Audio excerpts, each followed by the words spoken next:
Hi friends प्रतिदिनेर मतो आजकेरो चले एसेछि नतून भिडियो निये।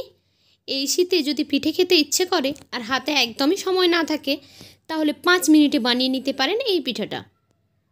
কি ভাবছেন ভুল বলছি? না না, একদমই ঠিক বলছি। কিভাবে 5 মিনিটে এই পিঠাটা আপনি রেডি করে নিতে পারেন সেটা দেখিয়ে দিচ্ছি, চলুন দেখে নিন একবার। আর অবশ্যই আপনারাও কিন্তু এভাবে একবার বাড়িতে ট্রাই করে দেখবেন। তো চলুন দেখে নিন একবার রেসিপিটি। এর জন্য প্রথমে একটি মিক্সিং বলে আমি নিয়ে নিয়েছি 1 কাপ পরিমাণ চাল বাটা। আপনারা চাইলে কিন্তু এখানে শুকনো চালের গুঁড়িটাও ব্যবহার করতে পারেন, তাহলে সময়টা অনেক কম লাগবে। দিয়ে দিলাম 1/3 কাপ চিনি, সেই সঙ্গে দিয়ে দিচ্ছি এখানে একটা ডিম। এটা কিন্তু অপশনাল, চাইলে আপনারা দিতে পারেন, না চাইলে নাও দিতে পারেন। দিয়ে দিয়েছি 1/2 কাপ ময়দা আর পরিমাণ মতো লবণ। এখন এই সমস্ত উপকরণকে খুব ভালোভাবে মিক্স করে নিচ্ছি, একটা পাতলা ব্যাটার তৈরি করে নেব। যদি জল লাগে তাহলে দিয়ে দেবেন অল্প অল্প করে। ব্যাটারের ঘনত্বটা হবে ঠিক পাটিসাপটা পিঠার ব্যাটারের মতো। লাগলে অল্প অল্প করে জল দিয়ে আপনারা পাতলা একটা ব্যাটার তৈরি করে নেবেন। ব্যাটারটা একদমই রেডি হয়ে গেছে। এখন আমরা এর মধ্যে দেওয়ার জন্য একটা পুর তৈরি করে নেব। তার জন্য নিয়েছি প্রথমে নারকেল কোড়া, দিয়ে দিলাম কিছু কাঠবাদাম কুচি, দিয়ে দিলাম গোটা চীনাবাদাম, কয়েকটা কিশমিশ, আর দিয়ে দিচ্ছি 2 চামচ মতো গুঁড়ো দুধ। এখন এই সমস্ত উপকরণকে খুব ভালোভাবে একসঙ্গে মিক্স করে নেব। একটা চামচ দিয়ে মিক্স করে নিচ্ছি।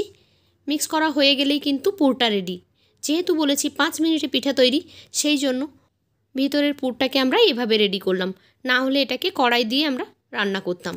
এখন একটা ফ্রাই প্যান বসিয়ে দিয়েছি গ্যাসে, গরম হতে তেল ব্রাশ করে দিলাম, আর তার উপরে দিয়ে দিচ্ছি 1 চামচ ভরে ব্যাটার।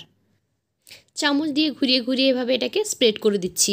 আপনারা চাইলে পাটিসাপটা যেমন দেয় সেভাবে প্যানটা ঘুরিয়েও ব্যাটারটা রেডি করে নিতে পারেন। এখন এটা কুক হয়ে গেছে। এর ভেতরে দিয়ে দিচ্ছি আমি কিছুটা খেজুরের গুড়। খেজুরের গুড় দিয়ে আমরা যে আগে পুরটা রেডি করে রেখেছিলাম সেটাও এখানে দিয়ে দিচ্ছি।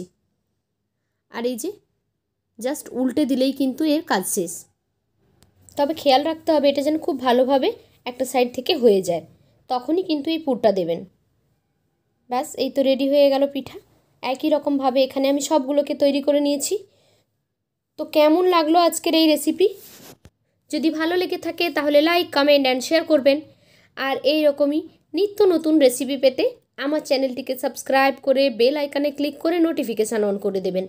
তাহলে যখনই আমি কোনো নতুন ভিডিও আপলোড করব সেই ভিডিওর নোটিফিকেশান সবার আগে পৌঁছে যাবে আপনাদের ফোনে। তো আজকের মতো এই পর্যন্ত। ফিরে আসবো আগামীকাল নতুন আরও একটি ভিডিও নিয়ে। ততক্ষণ সবাই ভালো থাকুন। টাটা।